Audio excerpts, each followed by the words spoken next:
Hi viewers, welcome to our channel. ప్రస్తుతం మనతో పాటు senior journalist Damoh Bala sir వారితో మాట్లాడదాం. నమస్కారం సార్. నమస్తే సార్, వైసీపీకి ఆలీ రాజీనామా చేశారు సార్. అందుకు సంబంధించి నిన్న ఆయన వీడియో నోట్ కూడా రిలీజ్ చేశారు. అసలు ఎందుకు రాజీనామా చేస్తారు, మరి వేరే పార్టీలో ఏమన్నా జాయిన్ అవుతారా లేదా, సో ఏం చెప్పారు సార్ అసలు ఆయన? ఆ వీడియోలో ఏముందంటే, బేసిక్గా నేను రాజీనామా చేస్తున్నాను, ఎలక్ట్రానిక్ మీడియా సలహాదారు ఆ పోస్ట్కి, ప్లస్ వైసీపీ సభ్యత్వానికి రాజీనామా చేస్తున్నా అని చెప్పాడు. తర్వాత తన జర్నీ గురించి చెప్పాడు.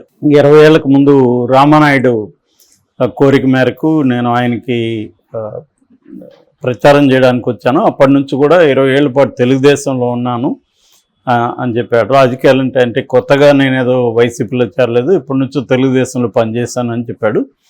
దాని తర్వాత వైసీపీలో జాయిన్ అయ్యాను, ఎలక్ట్రానిక్ మీడియా సలహాదారుగా పనిచేశాను. ఇప్పుడు నేను రిజైన్ చేస్తున్నాను.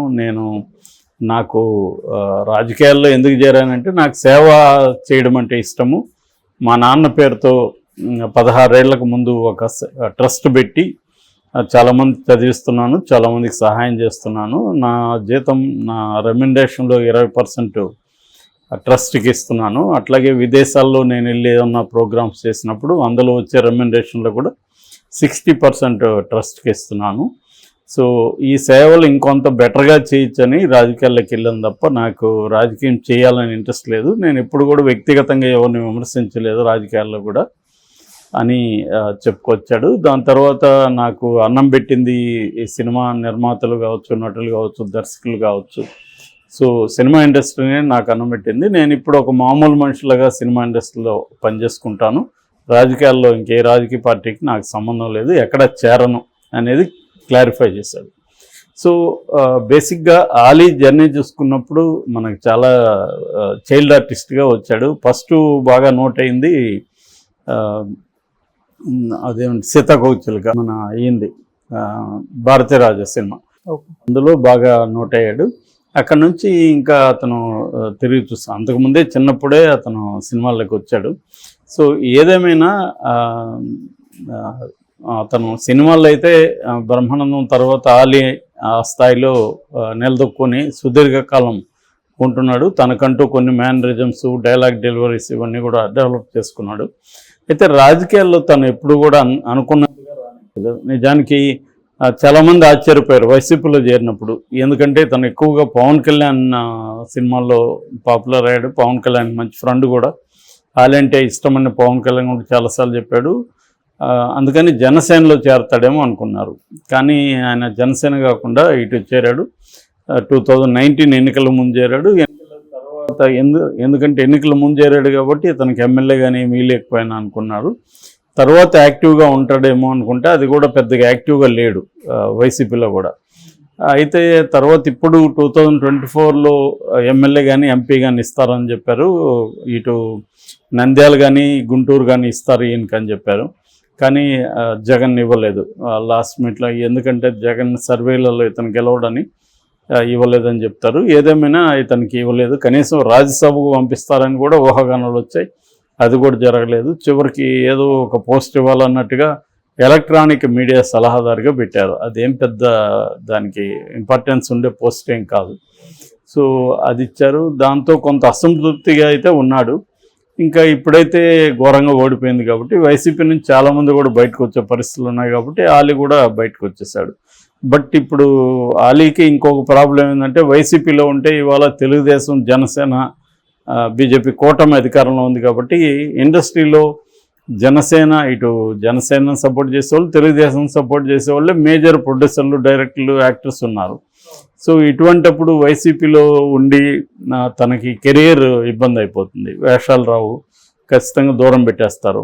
సో ఆ రకంగా అతను నేను అనుకోవడం విధి లేకుండా ఈ డిసిషన్ తీసుకున్నాడు. అతనికి అనివార్యం, ఇది ఇలా లేకపోతే అతనికి కెరీర్ ప్రాబ్లం. ఇప్పుడు కూడా అతనికి కొద్దిగా కష్టమే అవుతుంది, ఎందుకంటే ఆల్రెడీ సినిమాలు లేవు. ఇప్పుడు ఇంకా అతను కొంత పిఆర్ చేసుకొని అందరికి ఫోన్లు చేసి మాట్లాడుకొని చేసుకోవాలి. It takes some time. మన ముందు నుంచి కూడా మనకి సినిమా ఇండస్ట్రీ అంతా కూడా మేజర్గా తెలుగుదేశం వైపే ఉంది. దానికి ప్రధాన కారణం కమ్మ డామినేషన్ సినిమా ఇండస్ట్రీలో ఉండడం. దానివల్ల సినిమా ఇండస్ట్రీలో మేజర్గా చంద్రబాబు అయిపోయింది. రెండోది ఏంటంటే ఎన్టీఆర్ గతంలో చేయడం వల్ల కూడా రాజకీయాలకి తెలుగుదేశం వైపు మొగ్గు చూడడం. చంద్రబాబు కూడా సినిమా ఇండస్ట్రీతో ఉంటే మనకు కొంత మైలేజ్ వస్తుంది ప్రజల్లో అని చెప్పి, ఎందుకంటే రామారావుది చూశారు కాబట్టి చంద్రబాబు దగ్గరగా. సో సినిమా క్రేజ్ అనేది ఎలా ఉంటుంది చంద్రబాబు బాగా తెలుసు. అందుకని ఆయన బిగినింగ్లో సినిమాటోగ్రఫర్ మంత్రిగా కూడా చేశాడు. సో అందుకని చంద్రబాబు ఏంటంటే సినిమా ఇండస్ట్రీలో ఉన్న తన కమ్మ సామాజిక వర్గంతో పాటు మిగతా వాళ్ళని కూడా అతను చేరదీయడం, వాళ్ళతో నడపడం ఇవన్నీ చేశాడు. కొంతమందికి టికెట్లు ఇచ్చాడు. అలాగే చంద్రబాబు ముందు నుంచి కూడా సినిమా ఇండస్ట్రీ మీద ఫోకస్ చేస్తున్నాడు. వేరే కాంగ్రెస్ అంత చేయలేదు. రాజీవ్ గాంధీ ఉన్నప్పుడు కృష్ణ రాజీవ్ గాంధీతో కలవడం, కృష్ణ ఎన్టీఆర్కి యాంటీగా సినిమాలు తీయడం, క్యాంపెయిన్లు చేయడం, ఎలక్షన్లో పోటీ చేయడం ఇవన్నీ జరిగాయి. సో బేసిక్గా అయితే ఓవరాల్గా సినిమా ఇండస్ట్రీ తెలుగుదేశం వైపు ఉంది, కాంగ్రెస్ పెద్దగా లేరు. అయితే రాజశేఖర రెడ్డి వచ్చే టైంకి అసలు మొత్తం ఎవరు లేకుండా ఒక ధర్మవరపు సుబ్రహ్మణ్యం లాంటి ఒకరిద్దరు మాత్రమే రాజశేఖర రెడ్డితో ఉన్నారు. అప్పుడు నాకు తెలిసి ధర్మవరపు సుబ్రహ్మణ్యం, సిసి రెడ్డి అని ఆయన నిజానికి రాజశేఖర రెడ్డికి బంధువు కూడా అవుతారు. సో ఆయన సినిమా ప్రొడ్యూసరు, ఆయన మాత్రమే, వీళ్ళిద్దరు మాత్రమే ఉన్నారు. అందుకని తర్వాత రాజశేఖర రెడ్డి అధికారంలోకి వచ్చినాక ధర్మవరపు సుబ్రహ్మణ్యానికి 150 కోట్లు విలువ చేసే కాంప్లెక్స్ కట్టడానికి హెల్ప్ చేశాడని చెప్తారు. సో ఏదేమైనా సినిమా ఇండస్ట్రీ నుంచి తర్వాత జగన్ కూడా అంతే. జగన్ పెద్దగా సినిమా వాళ్ళని పెద్దగా పట్టించుకోలేదు. ఇప్పుడు పట్టించుకోకపోయేసరికి జగన్ అధికారంలోకి వచ్చేసరికి సినిమా వాళ్ళు ఎవరో కూడా అతనికి బెస్ట్ విషయాలు చెప్పడం కానీ లేదా వెళ్ళి కలవడం కానీ చేయలేదు. అదే ఇక్కడ కేసీఆర్ అయితే అందరూ వెళ్ళి కలవడం ఇవన్నీ చేశారు. దాంతో అతనికి ఈగో హర్ట్ అయింది. దానివల్ల కొంత ఇబ్బందులు పెట్టాడు. వీళ్ళు కొంత సర్దుకున్నారు తర్వాత. అది జరిగింది. చంద్రబాబు ఏంటంటే ప్రతి ఒక్కరికి ల్యాండ్స్ ఇవ్వడం, అక్కడ ఏదో ఒక పదవులు ఇవ్వడం, అక్కడ స్టూడియోలు కట్టుకోవడానికి హెల్ప్ చేయడం ఇవన్నీ చేశాడు. మనకు ఇప్పుడు కూడా అక్కడ చూస్తే రామ్నాయుడు స్టూడియో ఇక్కడ రిషికొండలో దాదాపు 100 ఎకరాల పైన అక్కడ ఉంటుంది. సో ఇదంతా కూడా చంద్రబాబు పీరియడ్లో బాగా జరిగాయి. సో మనకి ఇక్కడ రావును ఉపయోగించుకోవడం కానీ పబ్లిసిటీకి ఇలాగా అతను ఏంటంటే కమ్మ లాబీని బలంగా ఉపయోగించుకోవడం అనేది చంద్రబాబు ముందు నుంచి కూడా చేశాడు అన్ని ఫీల్డ్స్లో. ఇటు ఇండస్ట్రియలిస్టులు కావచ్చు, కమ్మ సెక్షన్ అంతా చంద్రబాబు యునైట్ చేయడం, వాళ్ళని తన తెలుగుదేశానికి ఉపయోగించుకోవడం, తాను వాళ్ళకు ఉపయోగపడడం ఇవన్నీ కూడా చేశాడు. సో ఆ క్రమంలో వైసీపీకి ఎవరు లేకుండా పోయారు. మనకు తెలిసి బలంగా అంటే ఇద్దరే, ఒకరు పోసాని కృష్ణమురళి, రెండోది ఆలి. సో ఇప్పుడు వాళ్ళిద్దరు కూడా సైలెంట్ అయిపోయినట్టుగా మనకు అర్థమవుతుంది. పోసాని కృష్ణమురళి కూడా ఈ మధ్య ఎక్కడ కనిపించట్లేదు. వచ్చి సైలెంట్గా ఉంటాడా ఇవన్నీ మనం చూడాలి. ఏదేమైనా ఆలి పొలిటికల్ కెరియర్ ఎండ్ అయిపోయినట్టుగా మనకి అర్థమవుతుంది. ఒకవేళ ఏమన్నా పవన్ కళ్యాణ్తో కలుస్తాడా, పవన్ కళ్యాణ్ ఏమన్నా పిలుస్తాడా అనేది చూడాలి. పవన్ కళ్యాణ్కి అయితే ఇప్పటికిప్పుడు ఆలీతో ఏ రకమైన అవసరం లేదు.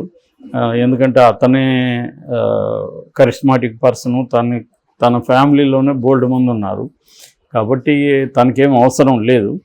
కానీ ఆలీ ఏమన్నా వెళ్ళి కలిసి మాట్లాడితే పవన్ కళ్యాణ్ కొంత సాఫ్ట్ అయ్యే అవకాశాలు ఉన్నాయి. Okay sir, thank you so much.